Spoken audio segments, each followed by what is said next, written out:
If you're an ambitious woman who has big goals, has big dreams, wants to build her dream life, and you see yourself waking up in the morning with calmness, going to the gym in a matching set, maybe going to Reform or Pilates, then grabbing a coffee, getting to work at your perfectly organized desk. However, you're constantly being told by hustle culture that you cannot do that because you need to be disciplined, and discipline is only achieved by following a really harsh routine, then girl, this is the video for you, because I do not agree with that. And this is how you can still achieve all of your dreams and goals with soft discipline. Because yeah, people are right. You cannot only rely on motivation. Sometimes motivation just doesn't cut it. It's there, then it's not. You need discipline. However, and I was fooled by this for a very long time. I used to think that discipline is this like really harsh, really uncomfortable way of living life. However, it is not. You can make it soft. And if you want to become your best self, girl, you're on the right channel, because this is all we talk about here. Make sure to subscribe. And if you're looking for a community of women who are reaching their goals together, join the waitlist, because there's something special coming. Let's start with what you should definitely avoid. I call this the hard discipline. So like the really harsh, really manly, like alpha male hustle culture vibe. This is basically shaming yourself for not being disciplined enough. Criticizing yourself. So, you know, if it happens that you one day have to skip your workout or your morning routine, or you just don't feel like doing something, you feel sick, you have lower energy, you're on your cycle, whatever, do not criticize yourself. Because I noticed that the way that some of these bros keep themselves going is by literally hating themselves when they don't do something. And they tell themselves that they're a failure because they didn't manage to go to the gym one day. No, like please no, it's not giving. The only thing that this does is demotivate you, and it leads you to shut down and to not want to do anything anymore. If you always think that you need to be perfect and you need to work out 7 times a week and 6 times is just not enough and it doesn't cut it, because that's not perfection. You're being too harsh on yourself. However, if you give yourself grace and you accept it, maybe you're gonna have a bad day one day. That's also fine. Maybe you're gonna go through periods of lower energy and then through periods of higher energy. Then you can have consistent routine, and you can stay consistent with your habits, and you can work on your goals, and you can build your dream life. You can do all of that. However, and this applies to everything, if you start with really high goals and you want to be really rigid, it's not going to work for a long time. It might work for a shorter amount of time, but it's not going to work long term. Rigid schedules, don't even get me started on this. We are human, which means our energy levels are going to fluctuate. There are things happening. There's the holiday season. There's your birthday. A friend's going to have a birthday. You might want to party one night. There's also weather seasons, right? People tend to be less motivated and also have less energy in the winter season. Maybe you have more energy in the spring and the autumn, but maybe also in the summer, you just don't feel like following a really rigid schedule. You prefer to party a bit more and to go out with friends and to go to a brunch. That is fine. Don't be too rigid with your schedule. You need to allow yourself some flexibility, because otherwise you're just gonna get burnt out from the fact that you think that every single day you have this list of 20 things that you need to do in order to feel accomplished. However, what if it's your birthday and you just don't want to do it? Okay, I think that that is fair enough.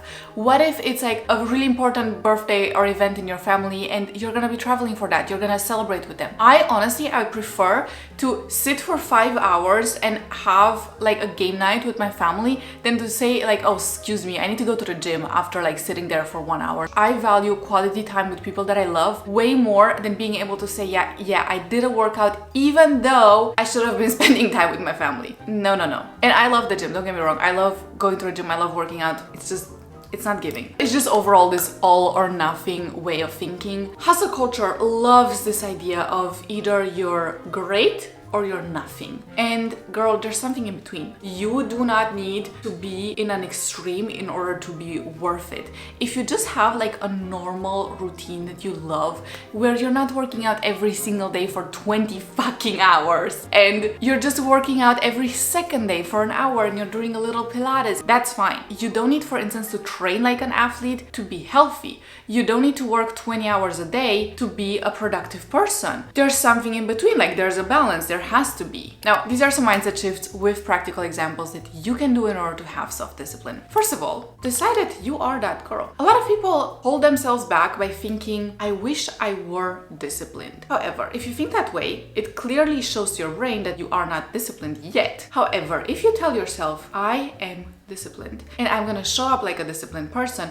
the way that you view everything that you do is completely different. And this is just a simple mindset shift. It's just the way that you frame things. Women who have really busy schedules and they're doing a lot of things know that they cannot wait to feel ready, to finally feel like a disciplined person. They cannot wait to finally feel motivated to go to the gym or to go and sit down and do the work. They just show up as a person who's already disciplined, who's already motivated, already hardworking, and that's the whole secret. It's not complicated, it's just a mindset shift that you need to consciously apply to the way that you think about everyday tasks. Define your why.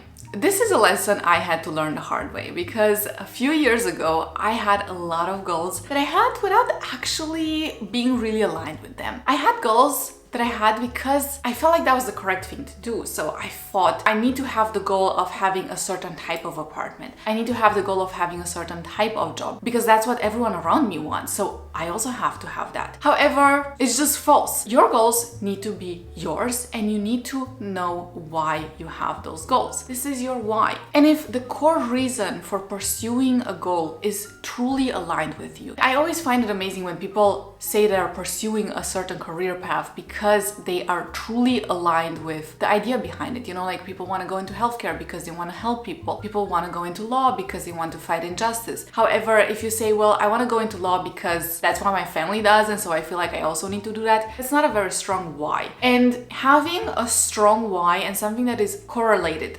deeply and directly tied to you and what you stand for, to your morals, to your beliefs, actually makes it more likely that you're gonna put in the work to do that goal. And it also helps you that when you feel unmotivated, when you're maybe having a bad day, you can remind yourself of your why and you can feel better about doing a certain thing. You can motivate yourself to sit down and do whatever needs to get done, to go and study, to go to work. That is important, that is really beautiful, and it's something people lose sight of. I feel like this video is just me complaining about hustle culture. I strongly dislike hustle culture, okay? Sometimes when I watch those videos, it's like, okay, you wake up at 3 a.m., but why?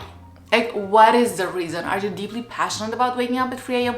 Or do you just want people to see online that you wake up at 3 a.m. and give you validation? That is not a strong why. Anyway, everyone should do whatever they want. I personally will just continue to follow the self-discipline type of living. Work smarter, not harder. And I say this as a perfectionist, where I literally sometimes I cannot let things go until I've worked until the last little detail of them. Especially because of that, I learned from my mistakes. Sometimes you can do something in 3 hours and it's gonna be 90% done. Yes, you could also spend 10 hours on the same thing to get it to 99% done. However, is it worth it? The answer is most likely no. I've had so many examples of this at workplaces, in university, also with social media. Sometimes you spend so much time on something and it flops, and then you will spend 10% of that time on something else and it's gonna do amazingly. Literally, I've had things like I've had exams I studied for 6 weeks to get the lowest grade, and then I had exams that I studied for a couple of hours and I got a 1. Sometimes what is more important is the way that you do something and not the time that you dedicate to it. And it's not a sign of weakness to find ways to work smarter, to find workarounds, to maybe cut some corners. Back in university, this is an insane thing I used to do. You know, Anki cards? There's this memory technique where you basically have a question and then you get an answer. It's like digital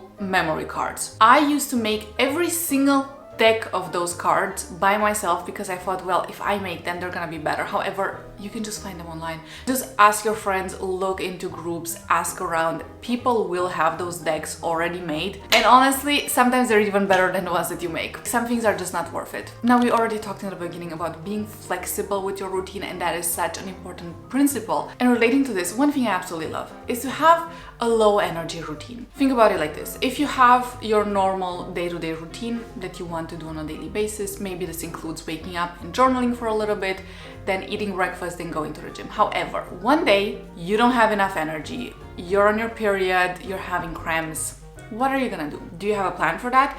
Because the idea behind this low energy planning is that you should have a plan for days where you don't have a lot of energy. So you could create a routine where, for instance, you wake up, you journal for a little bit because it's still something chill, and you take a little bit more time to eat, to drink a coffee, you get cozy, maybe you can read for a little bit, and then you go on a walk. You don't go work out. You do a little 20-minute yoga session at home. You just grab a mat and you just do a little like 20-minute stretching, calming yoga workout from YouTube. That is 10 times better than doing nothing and then also feeling bad about doing nothing and then feeling even worse because you're already feeling low energy and now you're also beating yourself up and starting this whole negative cycle. It's better to have like a bare minimum type of routine, a low energy routine that allows you to be soft and kind to yourself, but still helps you get a little bit closer to reaching your goals. That's better than doing nothing at all. Focus on what you're doing right and not on what you're lacking. Literally treat yourself like a friend. Sadly, I see so many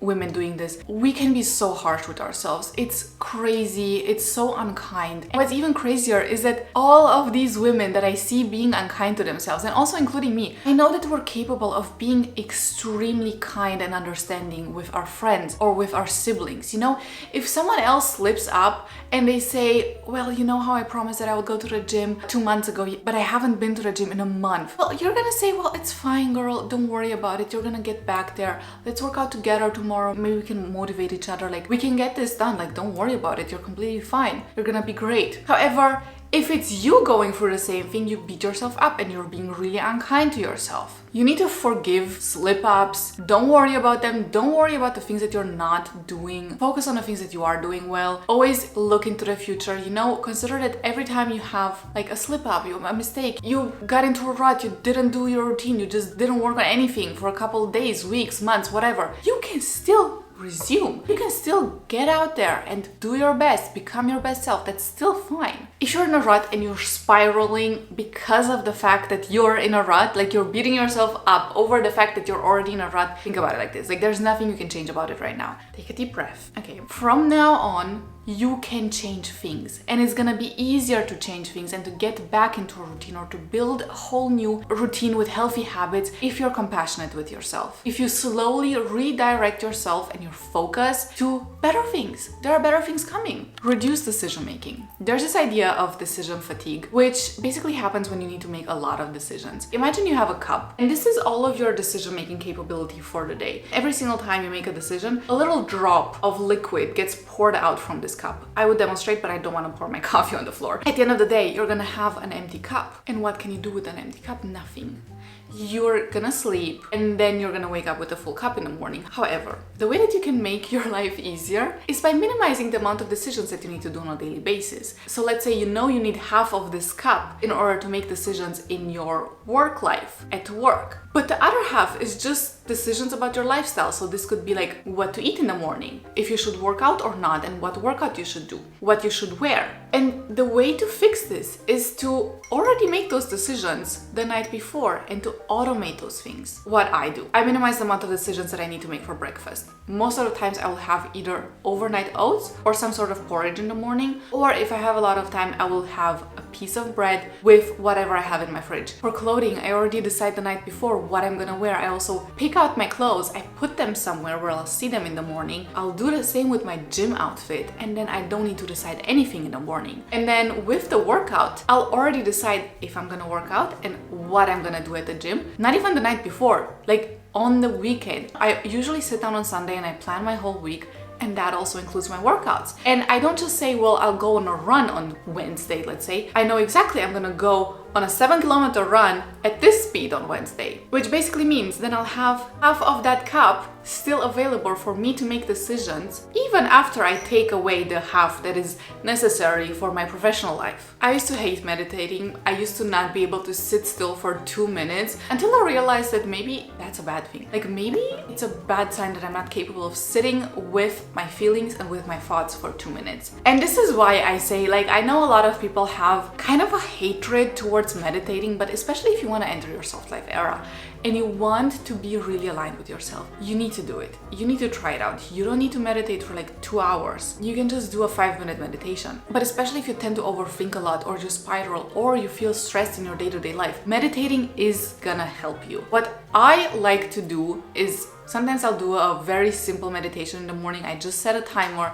Sometimes I put on meditation music and I just sit there. I'm just breathing. It's literally so easy to do. Or there are also guided meditations. You can find them on YouTube. You can find them on Spotify. They're literally everywhere. There are also apps for this. Just look for 5-minute guided meditation or look for whatever is bothering you. There are also these like meditations before an exam or meditation for when you feel anxious. there's something for everyone out there, and I can only recommend it. Let me show you something. Now that a new year is almost upon us, you know, I obviously have my new vision board, and I'm gonna hang this in a place where I'll see it in the morning. And what I love doing every single morning is visualizing. Visualizing helps you manifest by actually training your brain to get into the frequency of reaching those goals and living that type of life. But I also find that it has a very calming effect for my day. It helps me feel less stressed. And whenever I visualize not just my overall general future, but also how my day is going. Like, for instance, I think about how well my work day is gonna go. It's gonna be really chill. It's not gonna be stressful. I'm gonna feel like calm and collected throughout the whole day. I'm gonna be really sure of myself. Then my day turns out to be exactly like that. And so visualizing is absolutely amazing. It's magical. It's one of my favorite habits. It doesn't take any energy, and it's also so fun to do. It gives you this sense of purpose, and it just shows you how positive outcomes can be if you just believe in them. Cheers to an amazing 2026, and I'll see you in my next video.